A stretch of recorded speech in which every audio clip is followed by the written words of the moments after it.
এই লেকচারটা হ্যামলেটের ওপর, part 1, Shakespeare is English.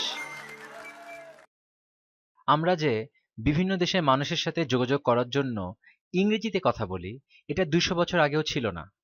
তখন লিঙ্গুয়া ফ্র্যাঙ্কা ছিল ফ্রেঞ্চ। তাহলে আমরা কেন ইংলিশ ভাষাটাকে এতটা মর্যাদা দিই? এটার জন্য যে সবচেয়ে বেশি দায়ী তার ভালো নাম উইলিয়াম আর বদনাম শেক্সপিয়ার। উইলিয়াম শেক্সপিয়ার হচ্ছে সর্বকালের নাম্বার 1 বেস্ট সেলিং অথর। একটা বই বেস্ট সেলার হওয়ার জন্য সপ্তাহে 4000 কপি বিক্রি হতে হয়, সেই হিসাবে বছরে 2 লাখ কপি হয়। উইলিয়াম শেক্সপিয়ার আজও বছরে 10 মিলিয়ন বই বিক্রি করে, মানে 1 কোটি। এটা ফর্বস ম্যাগাজিনের হিসাব। এই পর্যন্ত উইলিয়াম শেক্সপিয়ার বিক্রি করছে 4 বিলিয়ন বই। 4 বিলিয়ন মানে 400 কোটি। এত বই কেউ বিক্রি করে নাই। উইলিয়াম শেক্সপিয়ারকে আমরা চিন্তা করতে পারি একটা ইন্ডাস্ট্রির মতো, যেটা ওয়াল্ট ডিজনি ইন্ডাস্ট্রি থেকে আরো অনেক বড়। এই ইন্ডাস্ট্রিতে অনেক কিছু আছে। প্রথমে পাবলিকেশন ইন্ডাস্ট্রি। তুমি যদি নর্টন শেক্সপিয়ার অথবা রিভারসাইড শেক্সপিয়ার কিনো, সেটার দাম পড়বে 6000 টাকার মতো। তারপর থিয়েটার ইন্ডাস্ট্রি। তুমি যদি রয়্যাল শেক্সপিয়ার কোম্পানির প্লে দেখতে যাও এখন, অথবা তুমি যদি শেক্সপিয়ার্স গ্লোব থিয়েটার দেখতে যাও, তার টিকিট পড়বে 1000 থেকে 7000 টাকা পর্যন্ত। তারপর তো ট্যুরিজম, বিভিন্ন দেশ থেকে মানুষ আসে। তারপর এয়ারলাইন্স, হোটেল, রেস্টুরেন্ট। তারপর ইউনিভার্সিটি। অনেক প্রফেসর আছে যারা ইউনিভার্সিটিতে শুধু শেক্সপিয়ারের কোর্সই পড়ায়। তারপর মুভি ইন্ডাস্ট্রি। শেক্সপিয়ার হচ্ছে মোস্ট ফিল্মড অথর। এই পর্যন্ত তার 400 থেকে 500টা ছবি শুধু শেক্সপিয়ারের নাটকের উপর তৈরি করা। তারপর মিউজিক ইন্ডাস্ট্রি। শেক্সপিয়ারের শুধু রেকর্ডেড প্লে না, শেক্সপিয়ারের অপেরা অনেক হয়। যেহেতু শেক্সপিয়ার মারা গেছে 400 বছর আগে, আসল শেক্সপিয়ার এটা না, একটা অন্যরকম শেক্সপিয়ার। এটা হচ্ছে একটা শেক্সপিয়ার কর্পোরেশন। কিন্তু যাই হোক, লক্ষ্য করে দেখো, শুধু শেক্সপিয়ারের কারণে কতজনের সংসার চলে। এই কারণেই শেক্সপিয়ারিয়ান অ্যাক্ট্রেস জুডি ডেঞ্চ বলছে, আমাদের বাড়িতে সব বিল দেয় মিস্টার শেক্সপিয়ার। যদি কারোর বই অনেক বেশি বিক্রি হয়, এর মানে এমন কোনো গ্যারেন্টি নাই যে তার লেখার মান অনেক উঁচু মানের হবে। কিন্তু শেক্সপিয়ারের ক্ষেত্রে তা না। তার লেখা ইংলিশ ভাষায় সবচেয়ে শ্রেষ্ঠ। অক্সফোর্ড ইংলিশ ডিকশনারি যারা বানায়, তাদের যে মেইন নকশা সেটা ছিল স্যামুয়েল জনসনের ডিকশনারি, যেটা 1755 সালে ছাপা হয়। স্যামুয়েল জনসন, যাকে সবাই শ্রদ্ধা করে বলে ডক্টর জনসন, সর্বকালের শ্রেষ্ঠ লিটারারি ক্রিটিক। ডক্টর জনসন খুবই পড়ুয়া লোক ছিল এবং তার কথা সবাই খুব মানত। যখন 1765 সালে প্লেজ অফ শেক্সপিয়ার বইটা বের করলো এবং তার প্রিফেসে সবাইকে ঘোষণা করলো শেক্সপিয়ারই সর্বকালের শ্রেষ্ঠ ইংলিশ রাইটার, তারপর থেকে মোটামুটি সবাই গ্রহণ করে নিল শেক্সপিয়ারের উপরে আর কোনো লেখক নাই। একটা লেখক যদি সত্যিকারের ক্লাসিক লেখক হয়, তাহলে তাকে স্কুলের টেক্সট বই হিসাবে পড়ানো হয়। এই পর্যন্ত স্কুলের টেক্সট বই ছিল হোমারের 2500 বছর আগে গ্রিক ভাষায় লেখা ইলিয়াড অ্যান্ড অডিসি। শেক্সপিয়ার তাকে রিপ্লেস করলো। গ্রিক ভাষা ছিল একসময় পৃথিবীর লিঙ্গুয়া ফ্রাঙ্কা। তারপর আসলো ল্যাটিন। স্যার আইজ্যাক নিউটন যদিও ব্রিটিশ ছিল, তার বিখ্যাত বই প্রিনকিপিয়া লেখছিল ল্যাটিন ভাষায়, কারণ তখন ইংলিশ ভাষা স্কলারলি কাজের জন্য গ্রহণযোগ্যতা ছিল না তেমন। কিন্তু এখন শেক্সপিয়ার হয়ে গেল টেক্সট বুক। এটা শুরু হয় 1800 সাল থেকে। 1800 সালে ইউরোপে শেক্সপিয়ারের পপুলারিটি একদম তুঙ্গে চলে গেল। গার্টার মতন লেখক অরিজিনাল ইংলিশে শেক্সপিয়ার পড়া শুরু করলো। শেক্সপিয়ারের অনুবাদ সারা বিশ্বে হওয়া শুরু করলো। ইটালিয়ান কম্পোজার জুইসেপ ভার্ডি তার শেলফের উপরে শেক্সপিয়ারের কমপ্লিট ওয়ার্কের একটা ইটালিয়ান অনুবাদ রাখা থাকতো সবসময়, এবং সে সেটাকে নিয়মিত পড়তো। এখন আর কারোর মনে কোনো সন্দেহ নাই যে শেক্সপিয়ারই ইংরেজি ভাষার শ্রেষ্ঠ লেখক। শেক্সপিয়ারের কাজ এখন আমাদের জন্য একটা হাই কালচার রিপ্রেজেন্ট করে। কিন্তু শেক্সপিয়ারের কি এই উদ্দেশ্য ছিল? সে কি সবসময় একটা হাই কালচার হিসেবে চিন্তা করতো যে আমি এভাবে এটা করব? এই প্রশ্নের জবাব দেওয়ার আগে আমাদের আগে শেক্সপিয়ারের সময় সম্পর্কে একটা ধারণা থাকা দরকার। শেক্সপিয়ারের ক্যারিয়ার 25 বছরের। সে প্লে লেখা শুরু করে 1590 সাল থেকে এবং 1613 সাল পর্যন্ত সে প্লে লেখে। 1598 সালে গ্লোব থিয়েটার নির্মাণ করা হয়, যার পর থেকে শেক্সপিয়ারের সব প্লেই এই থিয়েটারেই পারফর্ম করা হয়। শেক্সপিয়ার যখন প্লে লেখা শুরু করে রাফলি তার বয়স ছিল 25 বছর, আর 50 বছর বয়সে সে রিটায়ার করে। সেই সময় ইংল্যান্ডে রাজা বা রানীর প্রচণ্ড ক্ষমতা থাকত।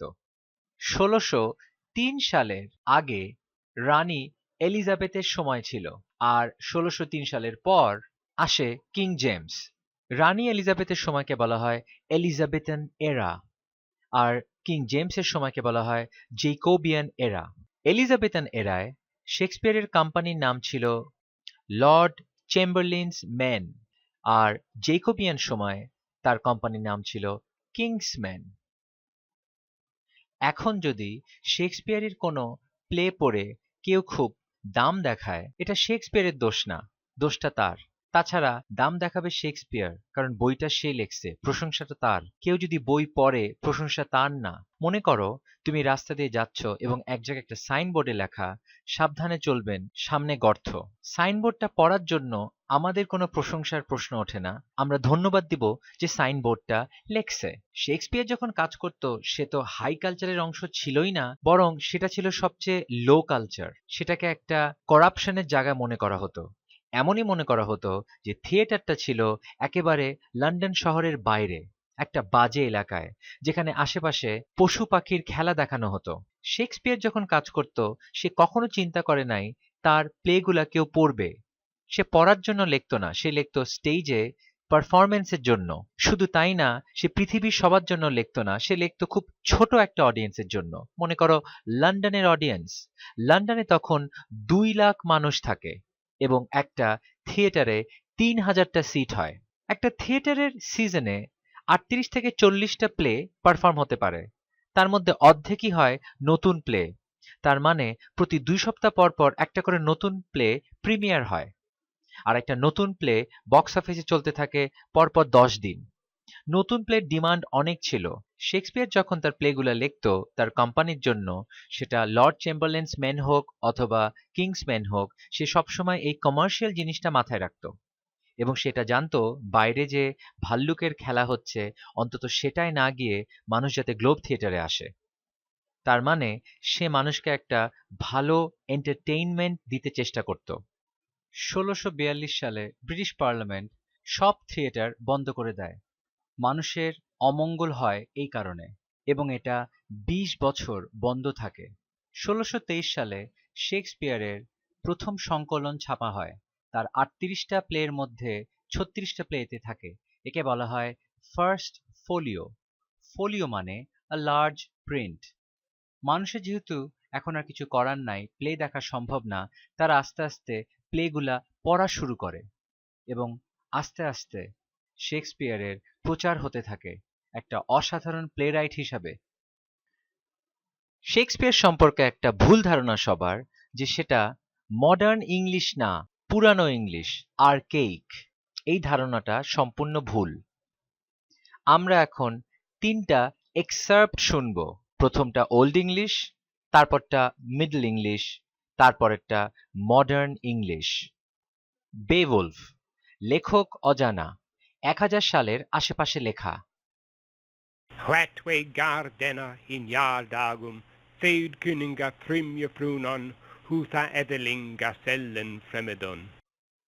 এটা কি ইংলিশ? আমি তো কিছু বুঝতে পারলাম না। দ্য ক্যান্টারবারি টেইলস, লেখক জেফ্রি চসার, 1400 সালের আশেপাশে লেখা। When that April, with his shores sorta, the drocht of March hath perced to the rota. সব না বুঝতে পারলেও কিছু কিছু শব্দ বোঝা গেল। April, March. হ্যামলেট, লেখক উইলিয়াম শেক্সপিয়ার, 1600 সালে লেখা। এটা আমি নিজেই পড়তে পারবো কারোর সাহায্য ছাড়াই। To be or not to be, that is the question. Whether it is nobler in the mind to suffer the slings and arrows of outrageous fortune, or to take arms against a sea of troubles.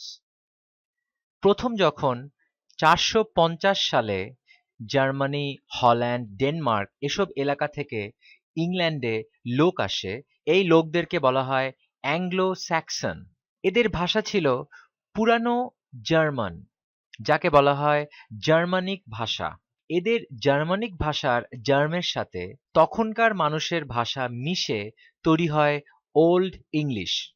তারপর 1066 সালে, এই সালটা ইংল্যান্ডের জন্য খুবই জরুরি, ফ্রান্সের কিছু এলাকা থেকে লোক আসে এবং তারা দখল করে নেয়, বলা হয় নরমান কনকোয়েস্ট। তারপর থেকে এদের ভাষার সাথে ওল্ড ইংলিশ মিশে মিশে আরেকটা নতুন মাত্রা নেয়, বলা হয় মিডল ইংলিশ।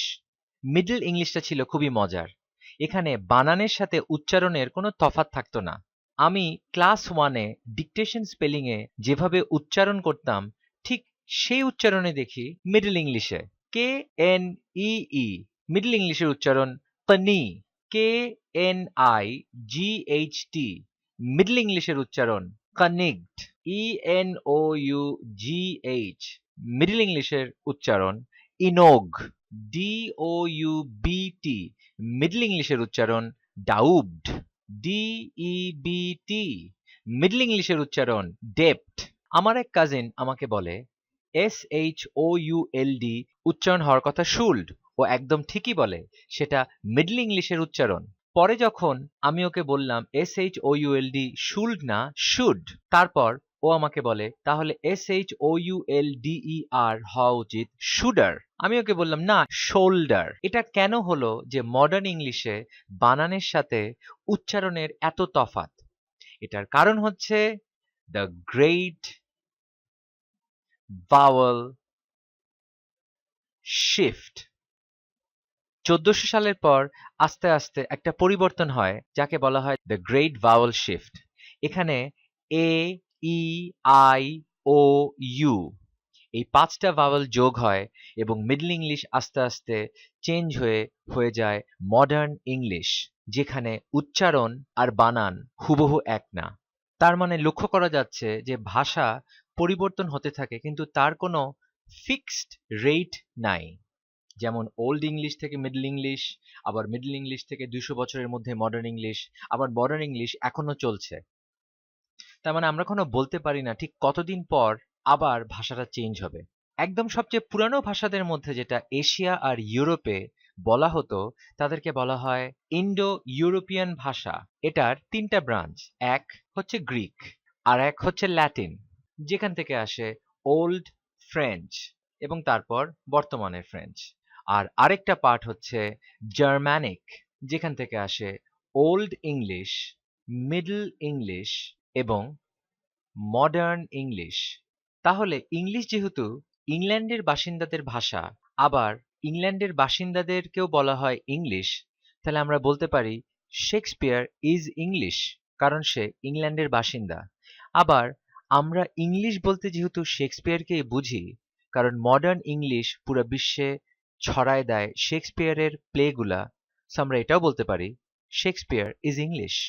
তাহলে শেক্সপিয়ারের বদনাম করার কোনো কারণ নাই, এটা আসলে শুরু হয় স্কুল থেকেই। শেক্সপিয়ারকে সম্মান দেখানোর অনেক কারণ আছে। অনেক বই বিক্রেতাদের দেখা যায় তারা শেক্সপিয়ারকে বলে শেক্সপিয়ার। আমরা এই ভুলটা করব না। এই লেকচার এখানেই শেষ। এর পরের লেকচার শেক্সপিয়ারের শ্রেষ্ঠ প্লে হ্যামলেটের উপর।